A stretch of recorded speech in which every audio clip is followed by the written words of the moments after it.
नमस्कार। आप सभी को मेरी राधे राधे। आप सभी को अमृत अंश में स्वागत करती हूँ। आज मैं आपको सूर्य देव जन्म कथा सुनाने जा रही हूँ। कृपया कहानी को अंत तक जरूर सुनें और सब्सक्राइब, लाइक, कमेंट, शेयर करना ना भूलें। सूर्य जो अकेला ही धरती के लिए प्रकाश, गर्मी और एनर्जी का सोर्स है, वैदिक काल के द्वारा पहचाना गया सबसे पहले देवता भी है। सुनहरे, उजले और आग की तरह दहकते हुए रंग के कारण ही सूर्य को अपना सबसे पहला नाम हिरण्यगर्भ मिला है। हिरण्य शब्द का अर्थ सुनहरा होता है।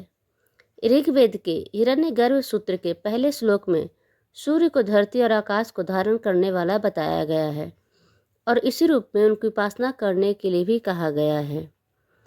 सूर्य का जन्म कैसे हुआ? इस सवाल का जवाब विष्णु पुराण के लिखे घटनाक्रम से मिलता है। विष्णु पुराण की कथा कहती है कि जब कहीं कुछ नहीं था, तब उस विराट पुरुष यानी पुराणों में भगवान विष्णु को पहले विराट पुरुष कहा गया है। विराट पुरुष की इच्छा से दूध जैसा सफ़ेद एक सागर बना। उस क्षीर सागर में पीपल का पत्ता बना और इसी पत्ते पर एक शिशु लेटा हुआ दिखा। यह शिशु अपनी इच्छा से विकसित होता गया और पूर्ण पुरुष बन गया। उनके 4 हाथ थे, सिर पर नागों की छाया थी। उस विराट पुरुष ने आंखें खोली तो नेत्रों से निकला सूर्य प्रकाश बन गया। मन से बना चंद्रमा, कानों से ध्वनि और उनकी सांस लेने की इच्छा से कारण ही ब्रह्मांड वायु से भर गया। भगवान विष्णु की आंखों से उत्पन्न होने के कारण ही सूर्यदेव उनके ही नाम नारायण से जाने जाते हैं। इसलिए संसार में उन्हें सूर्य नारायण कहा गया है।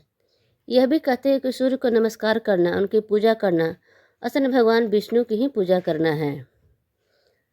इसके अलावा ब्रह्म पुराण में सूर्य के शक्तिशाली प्रभाव और उनके स्वर को स्वीकार करता है। सूर्य को सबसे पहले श्रेष्ठ और नारायण की तरह सम्मानित बताया जाता है। हालांकि देवताओं का राजा इंद्र है। सूर्य को उन देवताओं में शामिल बताया गया है कि जो कि इंद्र के सामने बैठते हैं। सूर्य की जगह देवताओं को सबसे अलग और ऊंची रही है।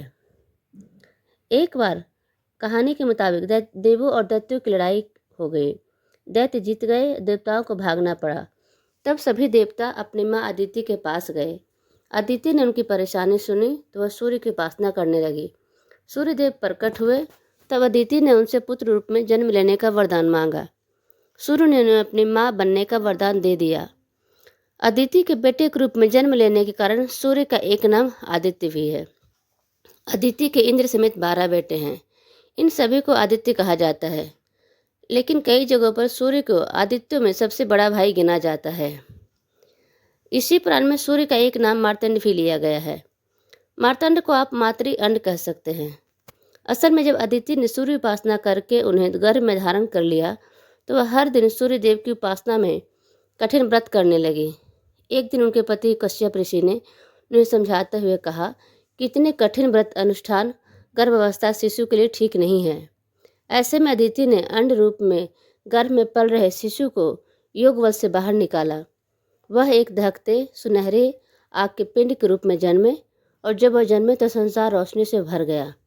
इस तेज पिंड से डरकर दैत्य भाग खड़े हुए और स्वर्ग पर देवताओं का अधिकार फिर से हो गया। सूर्य अपने इसी अंडज रूप में आकाश में स्थापित हो गए, इनका दर्शन हमें हर रोज होता है। इसी तेज पुंज से निकला मानव रूप ही इंद्र की सभा में सूर्य देव के रूप में शामिल है, जो कि अलग अलग कहानियाँ अलग अलग किरदारों के लिए रूप में सामने आते हैं। यह 7 घोड़े वाले रथ पर सवार हैं। काल यानी समय निर्धारण के प्रतीक हैं। इनके रथ का पहिया भी काल चक्र है। यह दिन रात के कारण मौसम, जलवायु, वर्षा के समय और उनकी मात्रा को भी तय करते हैं। वेदों में सूर्य के इसी रूप को विवस्वान नाम भी मिला है। विष्णु पुराण के अनुसार हरि इच्छा से उनकी नाभि से कमल खिला। इसी कमल के पराग कणों के रूप में ब्रह्मा का विकास हुआ। कमल के मूल रूप में पड़े शिव बीज से शिव की उत्पत्ति हुई। ब्रह्मा के पुत्र मरीचि हुए। मरीचि से कश्यप का जन्म हुआ और कश्यप के पुत्र विवस्वान सूर्य हुए। विवस्वान से मनु का जन्म हुआ। विवस्वान के पुत्र होने के कारण मनु को वैवस्वत मनु कहा गया है। मनु से इक्ष्वाकु जन्मे और इस तरह कुलों में सबसे कुलीन सूर्य कुल